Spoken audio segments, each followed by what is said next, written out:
Commander Kelthron stared at the strange metal object floating in the darkness of space. His ship's computers had been tracking it for 3 hours now, and the readings made no sense.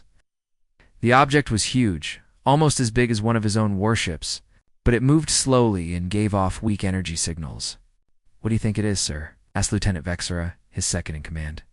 She was young for a Zephyrian officer, with the bright green eyes that showed her intelligence. "Run another scan," Kelthron ordered, full spectrum this time. The results appeared on his screen moments later. The object was indeed a ship, but unlike anything in the Zephyrian database. Its hull was made of simple metals, not the advanced materials his people used. The engines were primitive fusion drives that belonged in a museum. Most surprising of all, the ship carried living beings. 50,000 life forms, reported the science officer. They appeared to be in some kind of suspended animation. Suspended animation? Kelthron had heard of such things in ancient histories. Why would anyone put themselves to sleep for space travel? Their technology is too slow for normal interstellar travel, Vexera explained. This ship has been traveling for almost 200 years. But sir, there's a problem. Their life support systems are failing. Kelthron studied the readings more carefully. The alien ship was dying. Its power systems were running down, and the sleeping beings inside would die within days if nothing was done. "Standard protocol?" asked Vexera. Kelthron knew the standard protocol by heart. When the Zephyrian Empire found other species in space, they followed strict rules. First, they would study the aliens and their technology. Then, they would take anything useful. Finally, they would destroy all evidence of the encounter. The Empire had grown strong by following these rules for hundreds of years. But something about this situation felt different. These beings had traveled across the galaxy in a ship that was barely more than a metal can. They had put themselves to sleep for centuries, trusting that their simple machines would keep them alive. It showed a kind of courage that Kelthron found surprising. "Sir." Vexera was waiting for his answer. "Send a probe," he said finally. "I want to know more about these beings." The probe attached itself to the alien ship's hull and began to send back information. The beings inside were called humans, according to their own records. They came from a world called Earth, and they were looking for a new home among the stars. Their ship was called the New Dawn, and it carried families, children, and old people, who had given up everything for a chance at a better life. The probe also confirmed the worst news. The ship's main computer was failing, and the life support systems had maybe 3 days of power left. After that, all 50,000 humans would die in their sleep. "They're not a threat to us," reported the science officer. "Their weapons are simple chemical rockets. Their technology is centuries behind ours." "Then we follow protocol," said Vexera. "We can study them and then dispose of the evidence." But Kelthron found himself looking at the images the probe had sent back. Pictures of human families sleeping peacefully in their cold chambers, a mother holding her child, old man with a gentle smile on his face. These beings had traveled farther than any Zephyrian had ever gone, using nothing but hope and determination. "Sir?" Vexera was looking at him strangely. "Your orders?" Kelthron made a decision that would change everything.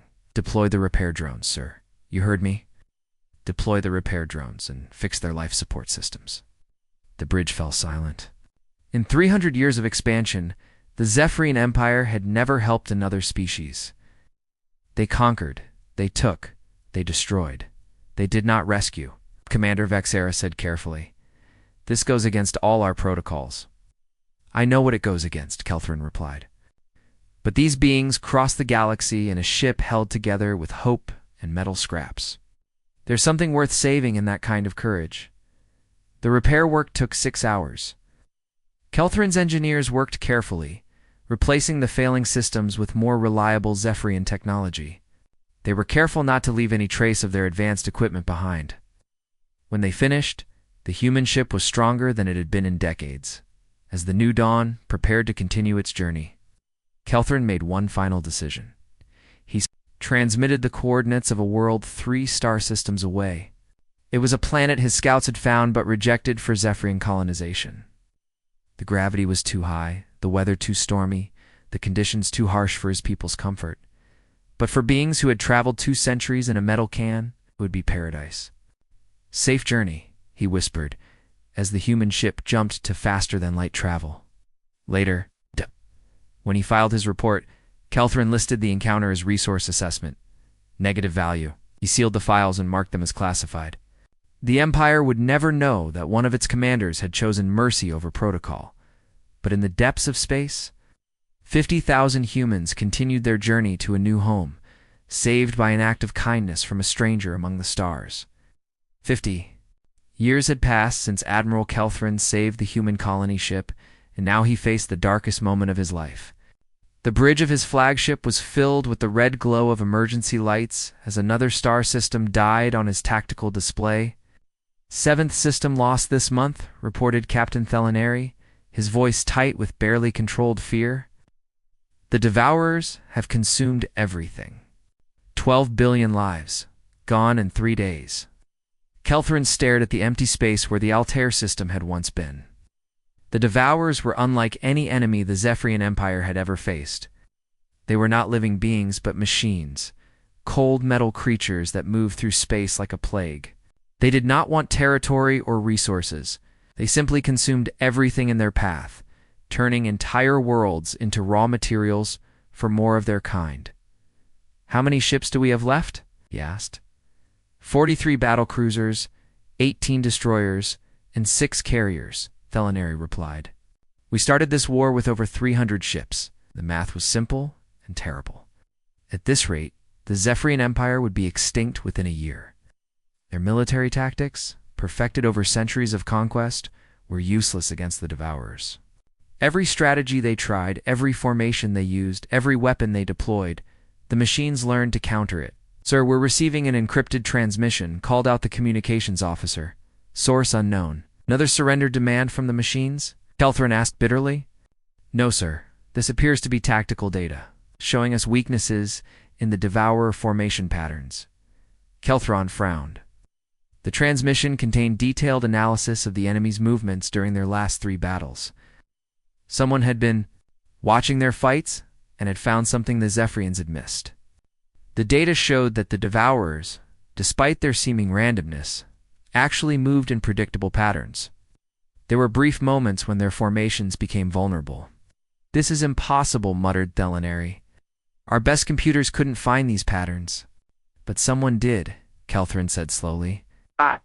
"Prepare the fleet for battle. We're going to test this information." The next encounter with the Devourers happened near the ruins of the Proxima colony. Kelthrin watched his tactical display as the enemy machines approached in their usual swarm formation. Then, following the mysterious data, he ordered his ships to attack at the exact moment the transmission had indicated. The result was their first clean victory in months. The Devourers, caught off guard by the perfectly timed assault, lost over half their force before retreating into hyperspace. "How did they know?" Thelinari asked in amazement. More transmissions followed over the coming weeks. Each one contained precise tactical advice that helped the Zephyrians win battles they should have lost.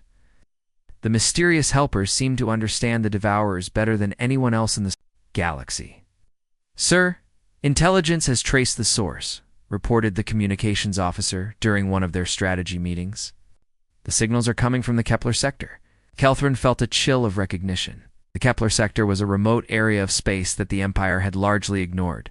It contained several small worlds populated by various refugee species, including the humans he had saved 50 years earlier.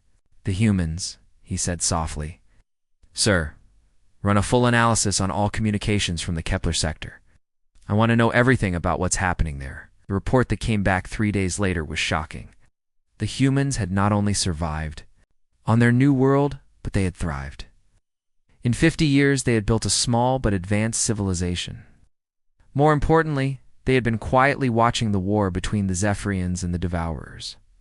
"They've been studying the enemy for over 2 years," Thelinari reported.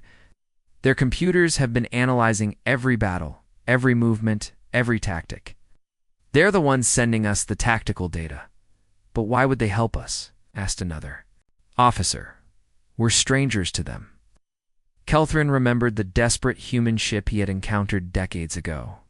He remembered the families sleeping in their cold chambers, trusting that someone would help them reach safety.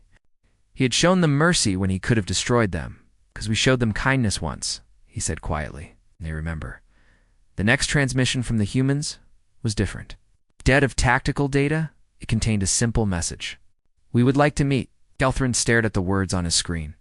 The humans, the species he had once considered primitive and helpless, were offering to help save the Zephyrian Empire. They had grown from refugees into allies, from the saved into the saviors. Sir, your orders? Asked Thelaneri. Send a reply? Kelthrin said. Tell them we accept their offer to meet. As he watched the message being transmitted across the stars, Kelthrin realized that his act of mercy 50 years ago had planted seeds he never imagined. The humans had not forgotten the kindness shown to them. Instead, they had let it grow into something powerful enough to save their former saviors. The war was far from over. But for the first time in months, Kelthrin felt something he had almost forgotten: hope. The human diplomatic ship was smaller than Admiral Kelthrin had expected. It looked like a simple cargo vessel compared to his massive flagship. But as it docked with his ship, he felt more nervous than he had in years. He was about to meet the descendants of the people he had saved 50 years. Go Captain Jinwoo Park stepped through the airlock first. He was a tall man with kind eyes and graying hair, wearing a simple blue uniform that looked nothing like the fancy clothes Zephyrian diplomats wore. Behind him came to other humans, Dr. Haewon Kim, a woman with sharp, intelligent eyes, and Commander Dongmin Lee, a young man who moved with the confidence of an experienced soldier. Admiral Kelthrin Jinwoo said, bowing deeply in the human way. My grandmother used to tell me stories about the Zephyrian commander who saved our people. She said he was the bravest man in the galaxy because he chose to help strangers when he could have ignored them. Kelthrin felt uncomfortable with the praise. I simply did what seemed right at the time. That decision changed everything for us, Dr. Haewon Kim said. We named our new world Mercy in honor of what you did. The humans were led to the conference room, where Kelthrin's senior officers waited. Zephyrians looked curious, but also skeptical. These humans seemed so ordinary, so simple, compared to the advanced aliens they were used to dealing with. We've been watching your war with the Devourers, Commander Dongmin Lee said, placing a small device on the table. A holographic display appeared, showing detailed maps of recent battles. We've been studying them for 3 years. Why? Asked Captain Thelaneri. This war has nothing to do with your people. Jinwoo smiled sadly.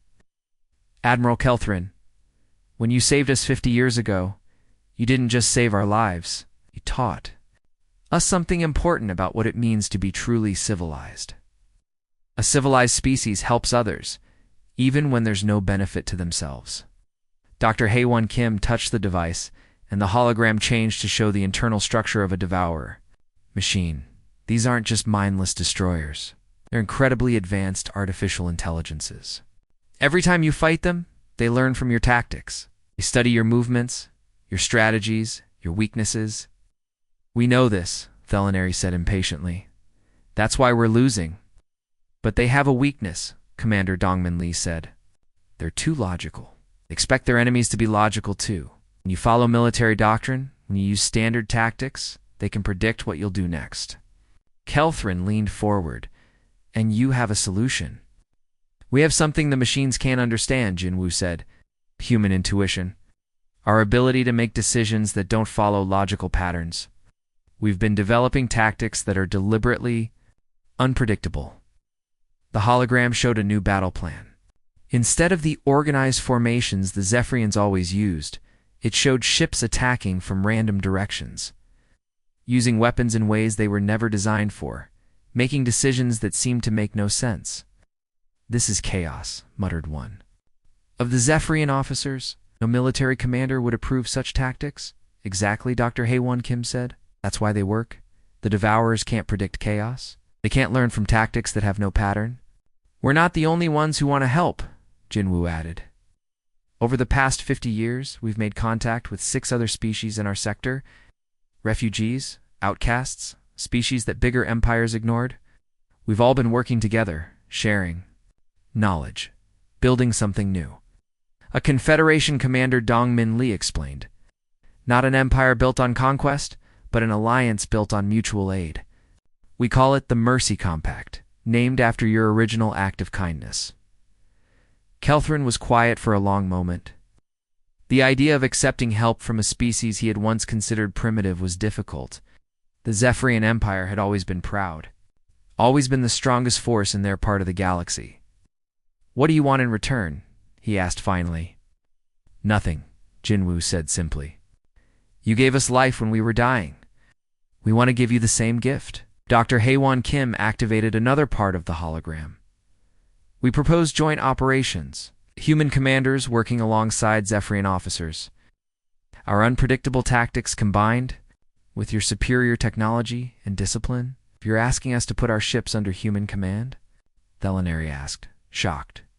Sometimes yes, Commander Dongmin said, and sometimes your commanders would lead our ships. We're proposing a true partnership. Kelthrin looked around the table at his officers. He could see the doubt in their faces, the pride that made it hard to accept help from anyone, especially from a species they had once saved. But he also remembered the desperate human ship from 50 years ago, and how their simple courage had impressed him. These humans had taken that courage and built something remarkable with it. How do we know your tactics will work? He asked. Jinwoo smiled. Because we've already tested them. 3 months ago, a small devourer scout force entered our space. We destroyed them completely using these methods. None of our ships were lost. The room fell silent. The humans had already proven they could defeat the devourers. Admiral Jinwoo said quietly, You once chose mercy over protocol. We're asking. You two choose trust over pride. Kelthron made his decision. Very well, the Zephyrian Empire accepts your alliance. As they shook hands in the human way, Kelthron realized that the seeds of mercy he had planted 50 years ago had grown into something he never could have imagined. Admiral Kelthron stood on the bridge of his flagship, watching the largest devourer fleet he had ever seen approach through space. Thousands of the black metal ships moved in perfect formation, like a swarm of deadly insects. This was the battle that would decide everything.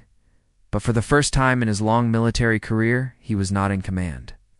All ships, this is Captain Sujin Yang of the Confederation vessel Harmony, came the voice over the communications system.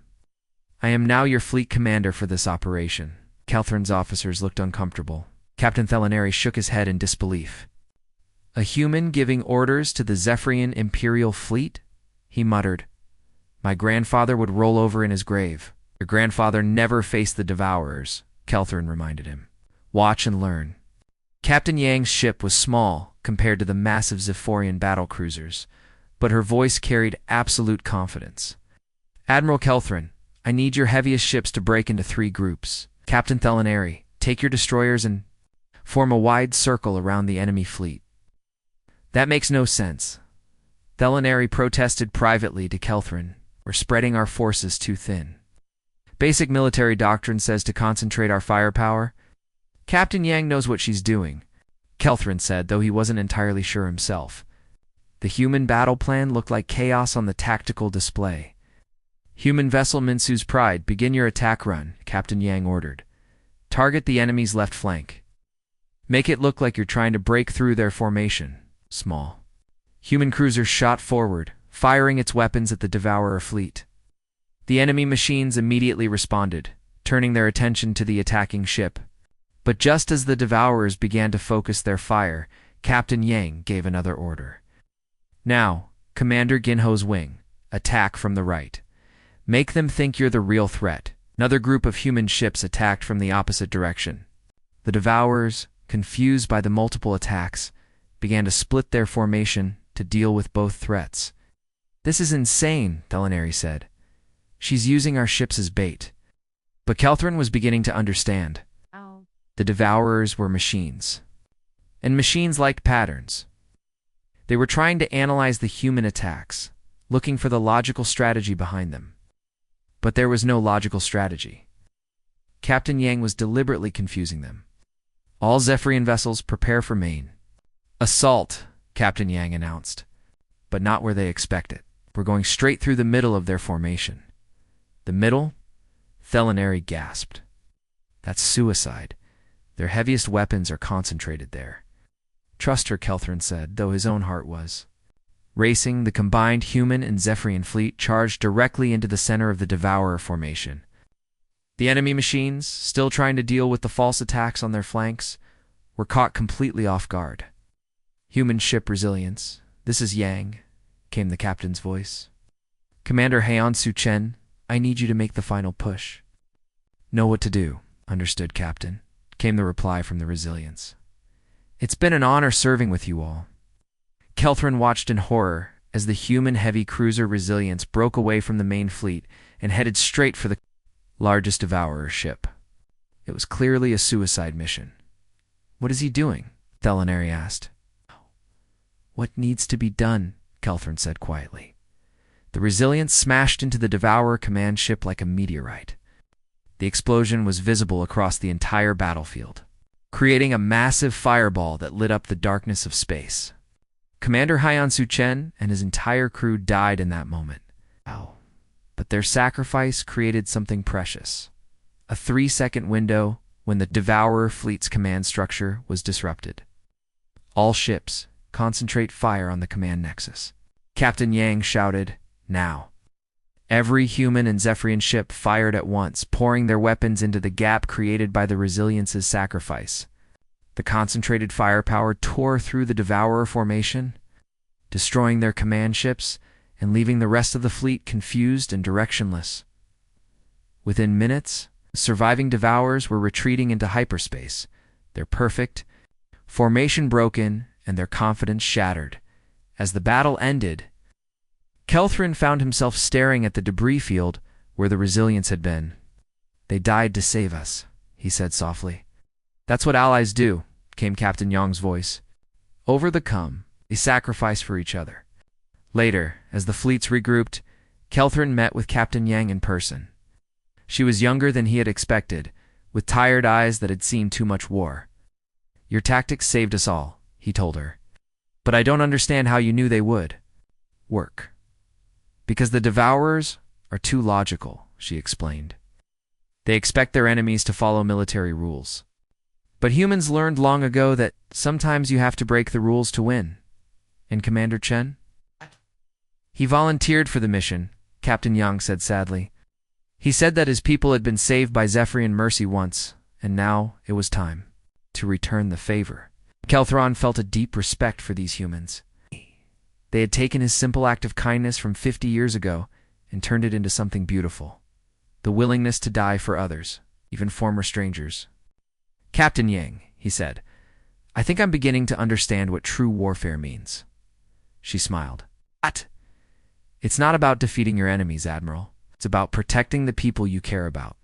As Kelthrin returned to his ship, he realized that the humans had taught him something more valuable than military tactics. They had shown him that real strength came not from following rules, but from the courage to do what was right. 5. Years after the final battle against the Devourers, Demir Kelthrin stood in the Great Assembly Hall on New Harmony, the capital world of what was now called the Galactic Confederation. The massive room was filled with representatives from 12 different species, all gathered for the most important ceremony in galactic history. The war was over. The Devourers had been defeated, their last fleets destroyed or driven beyond the edge of known space. But the real victory was not military. It was what had grown from that victory, a new kind of civilization built on cooperation instead of conquest. Admiral Kelthrin, called President Myung Choi, the elected leader of the Human Confederation, was an elderly woman now, her hair silver with age, but her eyes still held the same determination he had seen in all humans. Your people have voted to join the Confederation. This is truly a historic day. Kelthrin nodded, still amazed by how much had changed. The proud Zephyrian Empire, which had once conquered half the galaxy, had voted to become part of something larger, not through defeat, but through choice. I never thought I would see this day, he admitted. Standing nearby was Dr. Yoon Ji-sung, a human philosopher who had spent years studying the war and its aftermath. You planted the seeds of this day 55 years ago, Admiral. When you chose mercy over protocol, the ceremony was about to begin. Representatives from all 12 species would sign the Mercy Accords, a document that would change how civilizations dealt with each other forever. Instead of the strong conquering the weak, they would help each other grow. "Do you ever wonder what would have happened if you had followed standard procedure that day?" asked Captain Wu Jin-nam, the Confederation's military coordinator. Was Jin Woo Park's son, and he had his father's kind eyes. "Every day," Kelthrin replied, "the galaxy would be a very different place." "Probably a dead place," said Dr. Song. "Without the humans to help develop anti-devourer tactics, your empire would have fallen. Then the machines would have consumed the rest of the galaxy." As the ceremony began, Kelthrin thought about the long journey that had brought them here, the desperate human colony ship he had saved, the tactical data that had arrived when his people needed it most, the alliance that had seemed impossible, the battles fought with courage and sacrifice. "We gather today," President Choi announced to the assembly, "to sign accords that will govern how we explore the galaxy. No more conquest. No more taking from weaker species. From now on, we build together." One by one, the representatives signed the document. The Zephyrians, who had once been the galaxy's greatest conquerors, the humans, who had turned gratitude into strength, Kaleri, a species of artists who had been enslaved for centuries until the Confederation freed them, the Novan traders who had learned to trust instead of cheat, many others, all united by a simple idea that showing mercy was not weakness. But the greatest strength of all, when it was Kelthrin's turn to sign, he paused for a moment. The document was written in 12 languages, but the meaning was clear. In all of them, they were promising to help developing civilizations instead of exploiting them, to share knowledge instead of hoarding it, to choose cooperation over competition. "The Zephyrian Confederation," he said as he signed, using his people's new name. They were no longer an empire, but partners in something greater. After the ceremony, as the delegates celebrated, Kelthrin found himself standing before a memorial wall. It contained the names of everyone who had died in the war against the Devourers, human names, Zephyrian names, and names from other species. At the top was Commander Heian Su Chen, who had sacrificed his ship and crew to break the Devourer fleet. "He saved us all," said a voice behind him. Kelthrin turned to see Captain Yang, now an admiral herself.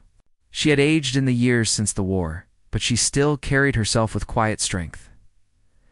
"They all did," Kelthrin replied. "Every person on this wall died so that others could live. Just like you saved the humans 55 years ago, Admiral," Yang said. "You could have destroyed them, but you chose to help them live. That choice saved the galaxy. I just did what seemed right." "That's exactly the point," Admiral Yang smiled. "You didn't calculate the benefits. You didn't think about what you might gain. You just saw people who needed help, and you helped them." As the evening continued, Kelthron met with leaders from across the galaxy. Former enemies who had become friends, refugees who had become full partners, scientists, artists, philosophers, and explorers, all working together to build something unprecedented. "What happens now?" asked Dr. Song, as the celebration wound down. "Now we explore," said President Choi. "Not to conquer, but to discover. Not to take, but to give. We have the whole galaxy ahead of us." Kelthrin looked out through the great windows of the assembly hall at the stars beyond. Somewhere out there were species they had not yet met. Civilizations that might need help. Worlds that might become new partners in the great adventure of existence. "The stars belong to all of us now," he said quietly. And as he said it, he realized that the young commander who had saved a dying human ship so many years ago had been right. Mercy was not weakness. It was the force that built civilizations, bridged differences, and turned strangers into family. The galaxy was vast and full of wonders, and they would explore it together.